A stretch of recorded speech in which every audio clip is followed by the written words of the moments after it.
Welcome to A Pair of Bookends, the book club you can carry anywhere. I'm your host, Hannah MacDonald, and I'll be bookending the conversation with some of the most exciting voices from the bookish world. Welcome to another episode in our debut Spotlight series, where we shine a light on the freshest authors and their work. Today, that spotlight is on Rebecca Bainbridge and her explosive debut novel, The Pool Party, which is the perfect book to accompany you all on your summer holidays. The Pool Party is a gripping thriller full of the most delicious layers of secrets, built around a friendship formed at the school gates and the people behind the facade of happy families. Author of The Pool Party, Rebecca Bainbridge, is a UK-based author. Her experience as a global brand and marketing professional has provided her with an insight into gaining and retaining attention and the very best storytelling. Rebecca has led projects for organisations including Procter & Gamble, Warner Brothers, the BBC and Unilever. Having lived in Switzerland, France and Italy, she is passionate about languages, travel and culture and, of course, books. Joining me today to discuss her new novel, The Pool Party, which was published just yesterday, but we've moved the podcast. Welcome, Rebecca, to A Pair of Bookends. Oh, thank you, Hannah. I'm so glad to be here. Thank you. I'd written this intro when we were originally supposed to record this. The book is now out in the world, but you had a very exciting launch party. So before I ask you what you're currently reading, do you want to tell us about this launch party? Because I think it's one of the best that I've seen. Yeah, I mean, I went all in. I'm not going to lie. I'm obsessed. I love a party, and obviously the pool sort of theme came through. So, and the weather gods were with us because obviously we've had such nice weather, and I was like really stressed that it was going to be raining, but the sun was shining, and I had it at a local independent bookshop. The Cobham Bookshop, and they were incredible, and they did a whole window display with inflatables and flamingos. So we had the launch there, and then we went over the road to Copper Club where they have a roof terrace, and I had a DJ, and I bought some props just before that were just like the winner, like silly glasses, and I basically didn't talk to anybody, and I just danced with my plastic flamingo. So I had the best time ever. I am obsessed. I feel like if I ever release my book into the world, I need somebody like you to plan a party for me because that sounds so much fun. It was a lot of fun. So yeah, I'm sorry we had to postpone the next day because I wasn't fit to talk about my book. I couldn't remember what my name was. As I've already said, I think it was the most horrible thing that I could do by asking for you to do that. You know, you've just released your debut into the world. You want to enjoy yourself. You want to let loose. And then I'm like, do you want to come on the podcast the day after? But you were like, go away. I can't do it. Yeah, it was wonderful. It was so lovely to have friends and family. I had people came over, like one of my good friends came over from Abu Dhabi, like people Manchester. So it was just so lovely to have everybody. It was kind of like a wedding, but obviously celebrating a book. So it was awesome. Thank you. I bet it feels really strange as well when you've been sort of bored away working on your book for so long, and then to have it out in the world and see people that you know and love holding it or reading it. I bet it's such a strange experience to kind of go from that to that. Yeah, it was really surreal, and I feel quite nervous now that people are actually reading. Although my big sister just messaged to say she's finished it in a holiday in Turkey and she loved it, and I'm getting such nice messages. I think it's such a build-up. I was actually really nervous in the week leading up to the release, and I just had put so much pressure on the day being perfect and just going the way I wanted. So actually as well, it's kind of weight off my shoulders that it's out there now. I can't really do, it's now over to the readers and people. So that's all good. It's so hard to not put pressure on yourself. I am the worst for doing that, so I totally get it. Yeah, I'm a control freak, but also just really like people to have a great time. Yeah, yeah. But, that's night, fair. Yeah, I was just really happy to see everybody. I was just felt really like on a high, so that's all good. Yeah, it looked like it was so much fun. I was having FOMO. But before we get into your book, and there's a lot of questions I have, but I like to start by asking what you're reading at the moment. So could you tell us? Yeah, sure. I'm a big reader. I've got lots of books on the go at the moment in all different formats, but I'm reading the hardback of Villa Coco. I don't know if you've read it. I've heard a couple of people say how good this is. Oh my goodness. So I am a huge fan of Andrew Greer. He's like, I don't know if you've read Less. It was his Yes, I Pulitzer loved Prize. Les. Brilliant. And he's taken up, I don't know how long it's been since that book and this release. It's been quite a while, so kind of anticipated it coming out. And it's just such a perfect kind of summer read. And I just love his writing. Like when I read it, it's the kind of book that you just know that if you met the author in real life, you want to be their best friend. Absolutely. Yeah. And it's about a young American protagonist. We don't find out his real name, but he's called Jovedi, which is Thursday in Italian. That's what they think his name is. And he goes over to this kind of ramshackle villa in Tuscany to catalogue this lady. She's called Elisabetta, but everybody calls her Coco, and she's really eccentric. And he's there to catalogue all her kind of art pieces and things. But when he gets there, like meets all these eccentric people, and it's just it's really witty and warm, but also really heartwarming. I just absolutely love his writing. So huge recommendation for the summer as well. Yeah, it sounds perfect. I did see Pandora Sykes recommend that book on her Substack Books and Bits, and she said that it's got a kind of comforting quality to it. There's not a lot of, I don't know, like I'm very drawn to like dark literary fiction, and I think sometimes you need to have a break from that. And she was basically saying that it's kind of like literary fiction, but it's not got all the kind of there's nothing sort of depressing about it. It's very comforting, and I'm really intrigued by the Coco character because she just sounds whenever I've seen people describe her, she sounds so wacky. Yes, she is. So many Very moments. intrigued by her. It's so brilliant. It's like so many moments. You're just like, what is going on here? But then he'll just deliver this line that's like perfection. You're just like, oh my gosh, I need to go back. And I'm just really savoring it and reading it slowly, which is kind of what is needed at the moment because it's been so hectic. So I'm just kind of really using it as a bit of an escapism. And but yeah, huge fan of his. I got on a chat with him as well on Instagram. It was quite funny where I was saying, should I save it for my Italian holiday? Because I'm going to Italy at the end of summer. And he's obviously got the connection to Italy. And then we ended up talking about this theme park called Gardaland. And we were like chatting. He was like, get a fast pass. I was like, oh, you are so awesome. Like, oh my God. So you are pretty much friends with him now. Yeah, That's a done deal. like that's it. We have to meet up now. But yeah. I love that. Meet up in Italy. All in for that. Let's get into your book now, Rebecca. I do want to start by asking about the dedication in your book, which was to your mum. And you write, whose love of books became mine, which is so beautiful. I wondered if you could tell us a bit about your mum's love of reading and how that was sort of passed on to you. Sure.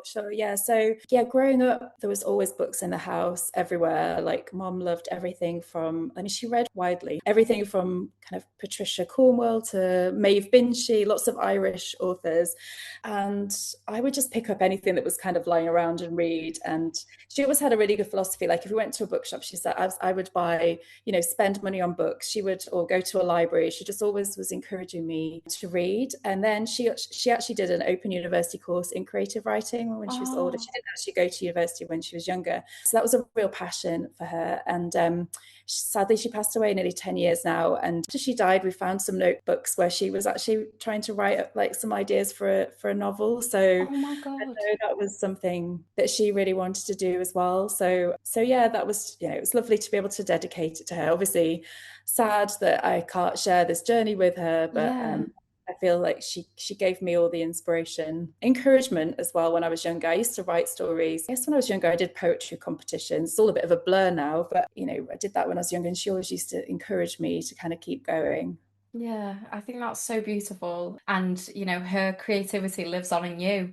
I think it's really lovely that, you've found that she was, trying to write her own things. I think it's so lovely when somebody passes and you get to find bits and pieces of them that you didn't realize were kind of going on. I remember when my granddad died in 2024, I want to say. And after he died, we'd always thought my granddad was autistic, but it wasn't until, we'd always thought with his certain mannerisms and his routines and certain things, we were like, you would definitely be assessed now for autism. And then he died, and we found this diary that he had where he would every single day. My nana said he always used to go to the front door and just peek his head outside. And we found a diary where he was just like noting down what the weather was each day, but to the point it was like, what the actual temperature was, whether there was a bit of a breeze, like he was noting it down every single day. And we just thought it was the cutest thing. And we found that, I think, the day after he died. And it was just such a comfort to know that, like, oh, that's a piece of him that we didn't realize, was a thing. So I think it is something nice that you get to, find those things that she wrote down. And I'm sure she'd be very proud of your success. Thank you. What has your journey been like into becoming a debut author? I'd love to hear about, how long this has been as a process, when the idea first started kind of percolating. Could you tell us about that?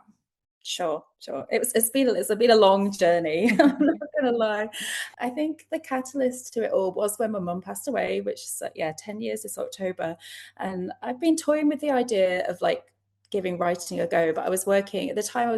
We were in Geneva. I had 3 kids, like really small kids, like under 7 at the time.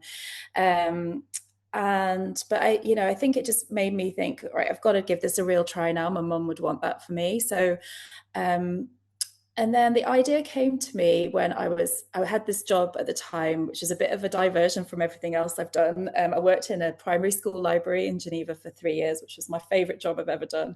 Wow. Surrounded by books and reading to kids every day. It was awesome. And I used to sit there and like wrap the books, in the kind of sticky back. I wasn't very good at that. It wasn't my core strength. And I would have some time to think before they came into class, and I'd be sort of toying with this idea. And it was a kind of, the inspiration was thinking back to just before I moved to Geneva, when my eldest two were really little, and we had these awesome neighbours across the road next to us, and we'd have quite sort of wine-fueled play dates where we would just all, the kids were little, and we'd go around and cook tea at each other's houses, and the kids would be playing and we'd be just chatting and drinking. And I guess the catastrophizing brain in me would be thought, what if something had happened to one of the kids while we were having a few drinks, and who would be to blame? And I also was always inspired by, Big Little Lies. And there's a book called The Slap. I don't know if I can't remember. I haven't read it. It's been on my shelf for so long, but I've still not read it. And that's a similar sort of premise, where there's like one single moment where they're at this barbecue and one of the dads slaps one of the kids. And it's like kind of catalyst to sort of, like unraveling like their secrets and lies. So that was where the inspiration came from. And then so I just started writing, but I didn't have a clue what I was doing. I didn't do any courses. I was just kind of writing when I could. And then I guess I kept stopping and starting, giving it a go, but then losing a bit of confidence. And I was working full time. The kids were full on as well. But I just kept going, and I would often write. So all 3 of them have been terrible sleepers. Like, I wasn't blessed with good sleepers. And which kind of gave me the time that I needed to write, because I would sit outside their bedrooms doors and be like, I'm still here, go to sleep. I would write like on my phone or on my laptop, and that would give me, it was downtime that I just had to kind of like sit there. So I did that, and then I would write when they had swim lessons or in the park. It wasn't a glamorous situation. That's what I always say to people. Like, there wasn't a writing shed in sight, which I really would like a writing shed in my life. Me too. It was just like in the middle of the house, the chaos, like stuff everywhere. And I think that was quite a good thing to learn, is that I can, you don't have to have all of that set up. You can just, as long as you've got like a laptop or something to write on, just get on with it, really. And I kept going, and then I had a first draft eventually, and then the agent piece came, which you'll probably have heard from other debuts, can be quite a challenge. And I sent it, the first day I sent it out to an agent, they wrote straight back and said, can I see the full manuscript? So I was like, this is it, I've made it. I'm going to be an author. But then that agent ghosted me, which I think is, it can happen. So lots of rejection, but I guess I'm quite persistent. So I kept going, and I had quite a couple of agents gave me some really good feedback, which I kind of changed a lot. I think I was good at the character side of things, but I needed help with the plot. So, it was kind of, that was where I had to work on. And then eventually I met Amanda, who's my agent, at an event.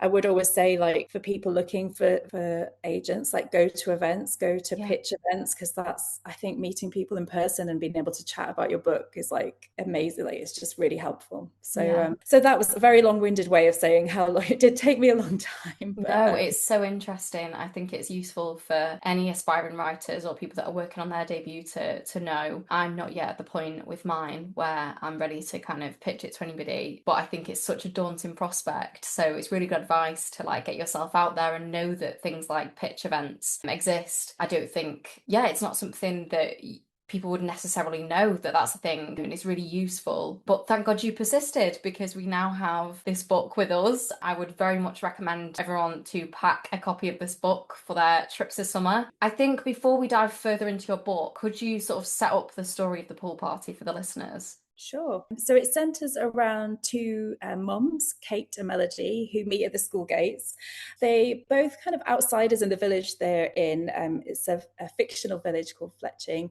Melody's American, so she's kind of come over with her husband's job. He's from the area. Kate is originally from Sheffield and moved down to she moved down south. She was in Hove, but then she's relocating with her husband, who's got a job at the local independent school. So they both kind of come together and they have shared play dates with their two daughters and glasses of wine.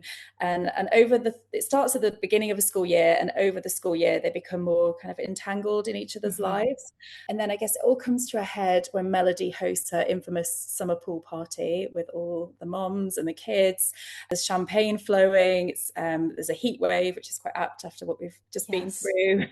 And one of the daughters has a near fatal accident in the pool, and that kind of threatens then to expose the secrets and lies that both families have been keeping under the surface. I'd love for us to get into the sort of core friendship in the book, which is obviously between Kate and Melody, and we do see Melody's perspective as well as Kate's throughout the book.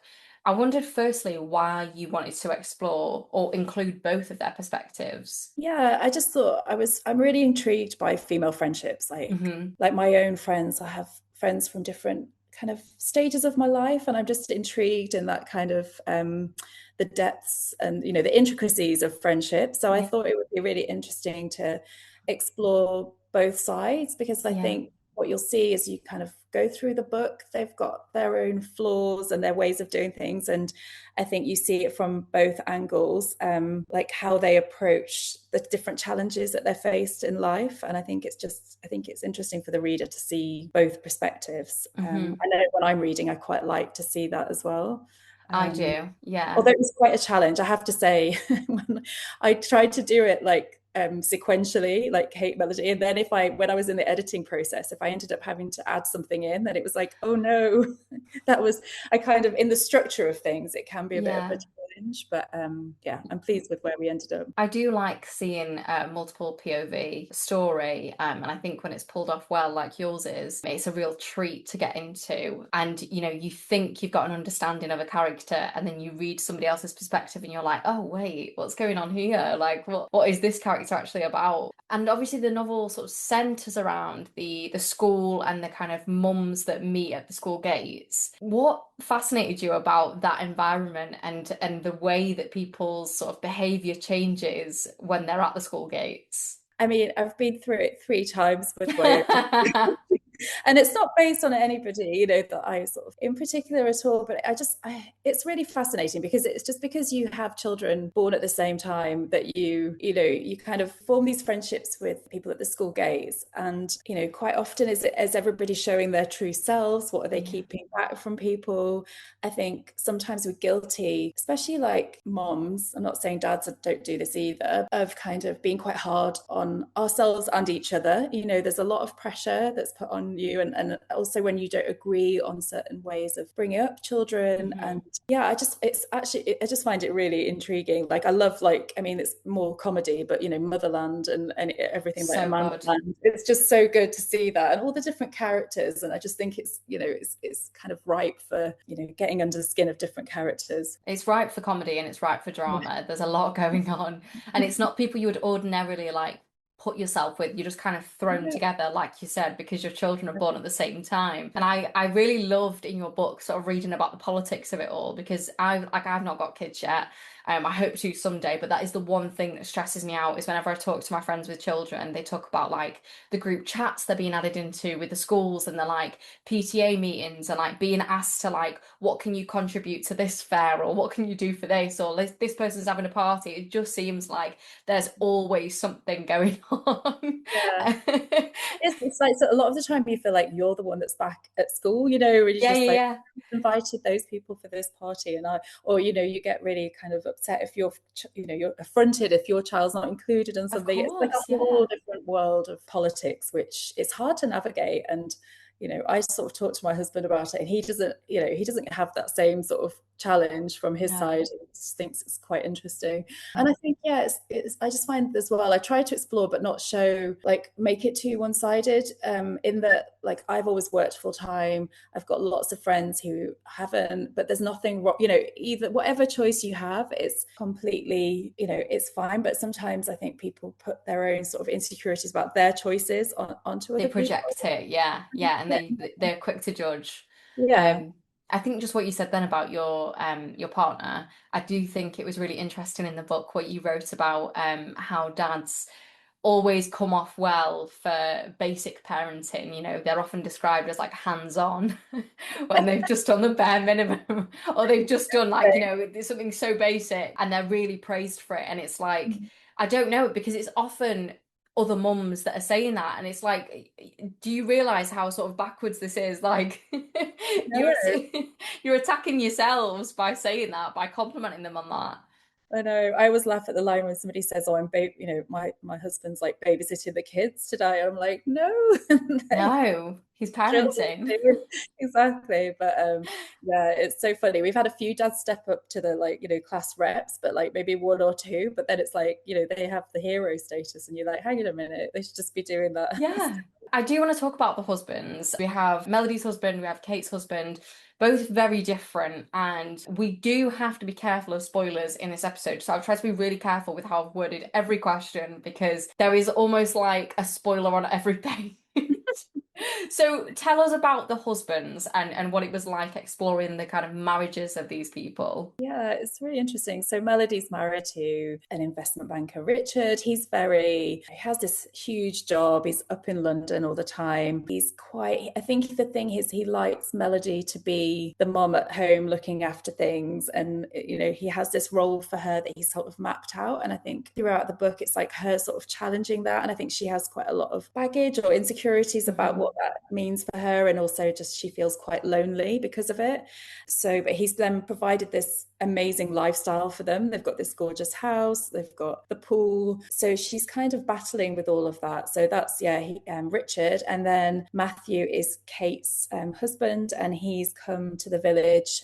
His parents, he's quite it's like, you know, his parents are quite protective, and he comes back to where he grew up, and he's got a post as deputy head at this private school in the village. And he's kind of got this, you know, this big role that he plays, and similarly to kind of how Melody is with sort of how she kind of interacts with her husband's sort of job. Kate's a bit the same, because she's like, oh, I've got to be this kind of role model as the wife of the deputy head, and how she sees that playing out as well. So yeah, it's interesting. And Matthew was a character that I originally, his without giving too much spoilers away, his character really developed when my first iteration of it. I actually sent it to a good friend of mine, and she sort of came back and was like, oh, I'm not sure about everything is great, I'm not sure about Matthew. So I really pushed that, and that kind of led like more into the plot development of the story. So I was really happy with where his character went in the end. Yeah, I mean, I was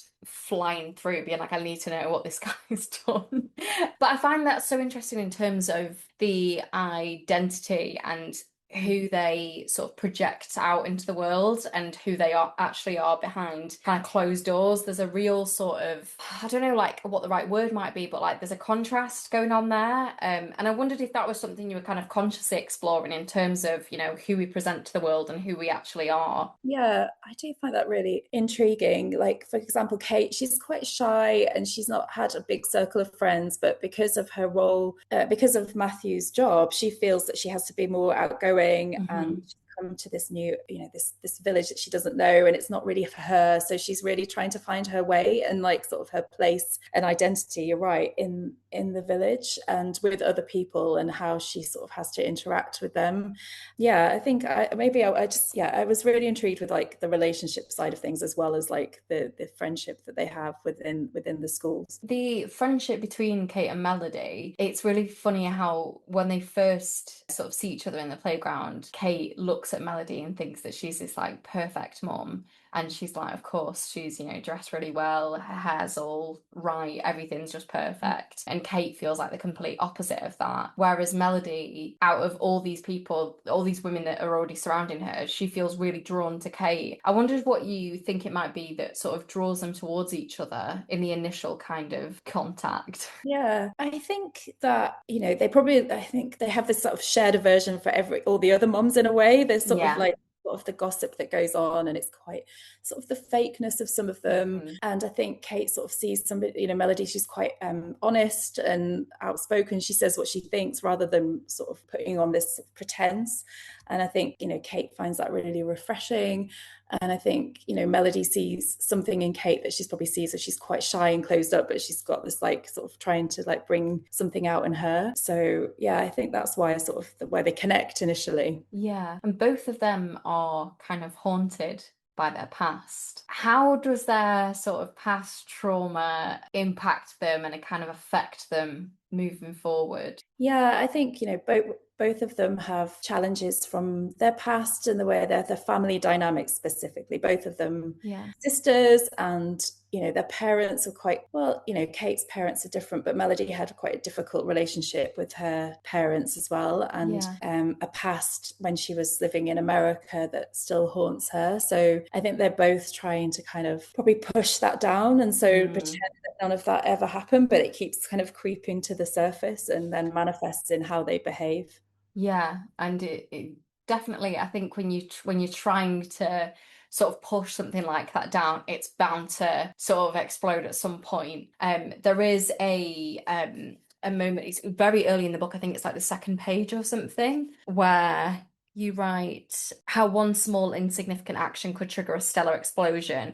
And I feel like the book is a lot of that. It's like these small choices that these characters make end up causing all these different explosions in their lives. And I really enjoyed that. And there's so many kind of layers to this book that, you know, there's so many sort of secrets that you unveil and, you know, kind of things being hidden or lies. What was it like to kind of layer those things in, and how did you sort of decide on that? It was, you know, it was an iterative process, I would say. I mean, I think though I love the character, I'm a real fan, like myself, of reading character-driven books. So while it's kind of under the thriller category and genre, I like books that get really under the skin of the characters and build on that. And like, so you really understand their motivations, and they're also not just like one-dimensional. That was really important to me. So that was probably even the start of it. And then for me, then I had to kind of work out the plot more. And then the plot that came up, then, you know, I found, because I knew the characters so well, by the time I was kind of getting more into the plot and developing that, I sort of knew how they would respond to that.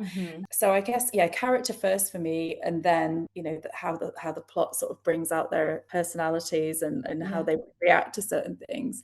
But it's really nice to hear like feedback from readers, and, you know, where they're saying that they really enjoyed the character development and that they kind of got their motivations and everything, because that was like really important to me, because that's what I look for in a book. I mean, obviously as a reader, like I was really surprised by some of the things that it genuinely feels like every other page there was like a reveal, however big or small.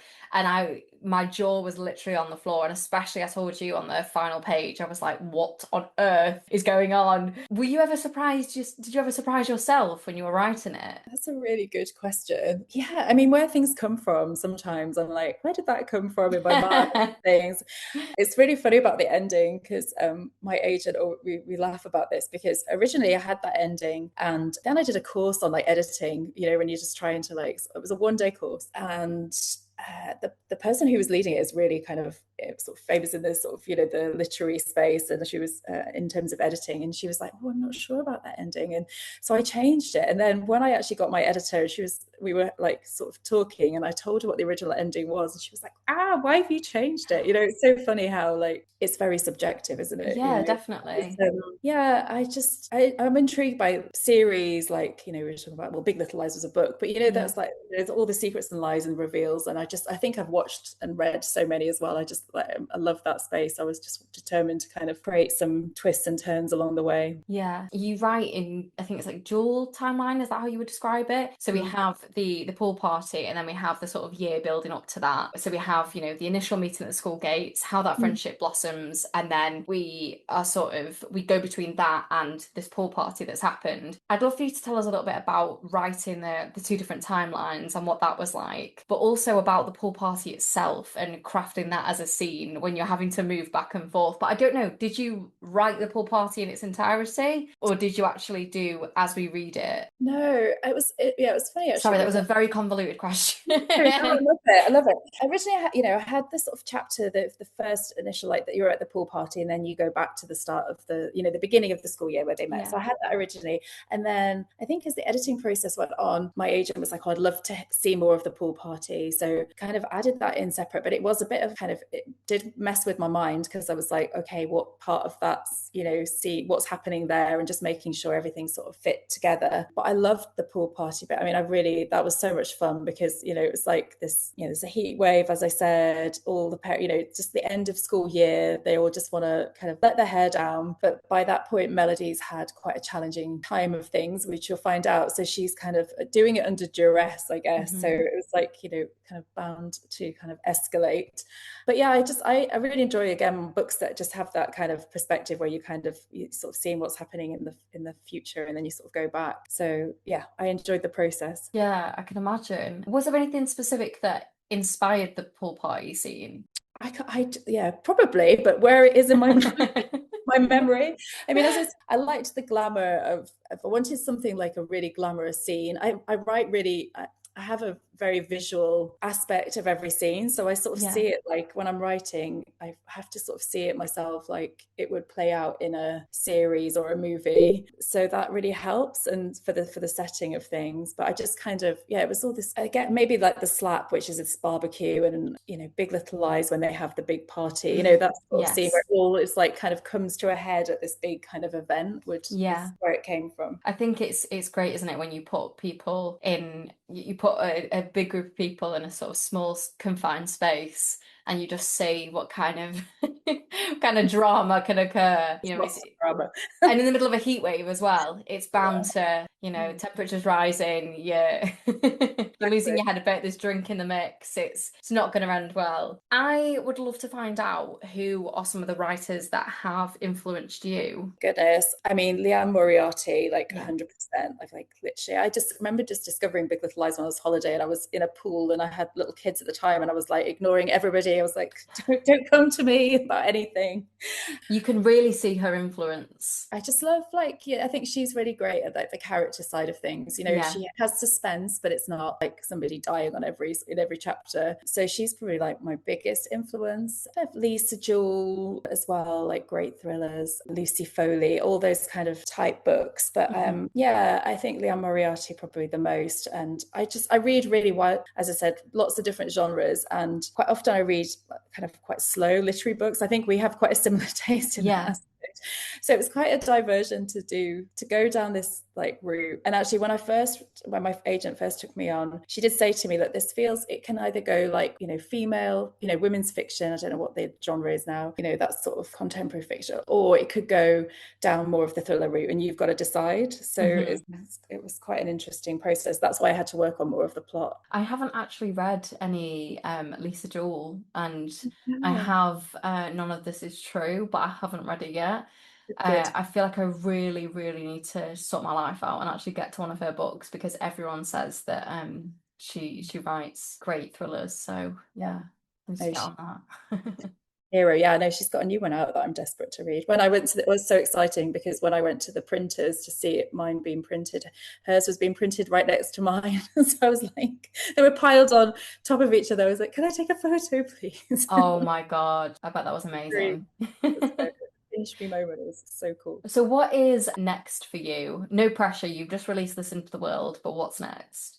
Oh, my second book it's nearly it's at typesetting proofreading stage, which is really positive, because I was in a really good place with that one before I got the deal with Tsiolkas. So I feel like that I've just spent the year sort of editing that, and that's really excited. It kind of gets darker in my world. It's this one's kind of just a little bit of a sort of tease. It's like a life coaching cult set in Snowdonia, and some of it's in Bali as well, and still very much centered around like female friendship. So I'm really excited. So that's next year, and then I've already written my third one, which I'm sort of I'm really excited about that one as well. It's kind of more White Lotus set in Italy. So I'd love to be a book a year author and build a brand, and just I'm so excited for the future. That is so exciting. A third book already.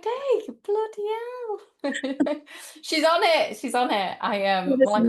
I can't wait to read what you give us next, and hopefully we can have you back on the pod in the future. What I've been doing with the debut spotlight series is I've been finishing the episodes by asking what advice you would give to other writers working on their debut. Keep going, 100%. Don't give up.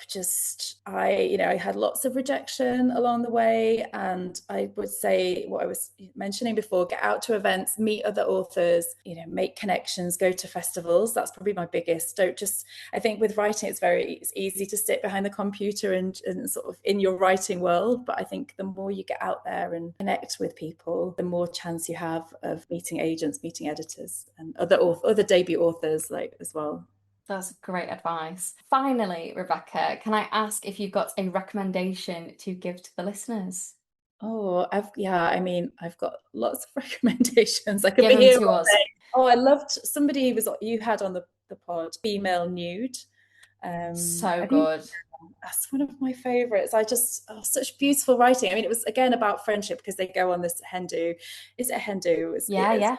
To this island in Greece, and it's just so evocative and stunningly written. I was just in awe of that book.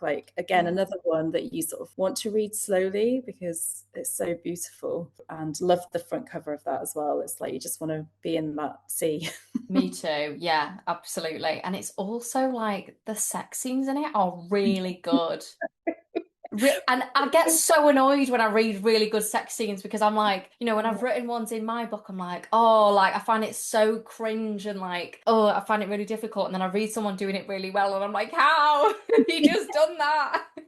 No, it's so good. It was so refreshing. I found it really it's a book that I keep telling everybody about, and they probably read it and go, gosh, she likes quite spicy books. But I think with that one you can kind of get away with it, because you're like, yes, there's very good sex scenes in it, but it also explores so many different things. We've got class, we've got female friendship, we've got art, we've got affairs, we've got deciding the choice to have children or to not have children. I feel like that book is such a great book to kind of give anybody. I feel like somebody would be able to read it. You could give it to anybody and they'd be able to find something that resonated with them. It's a really good book. It's a really good. I was a huge fan. It looks very beautiful on my bookshelf.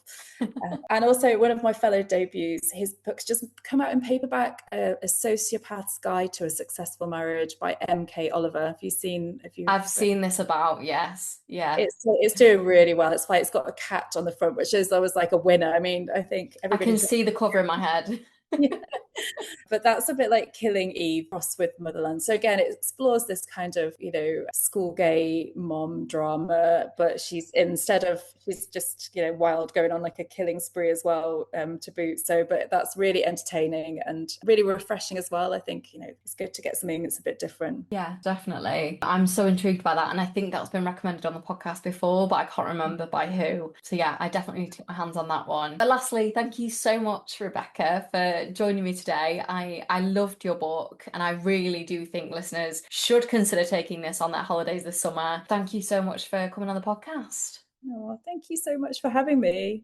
And for the listeners, you can give Rebecca a follow over on Instagram, and I will pop in links in the show notes to Rebecca's Instagram to buy her copy of her book The Pool Party, which is out now.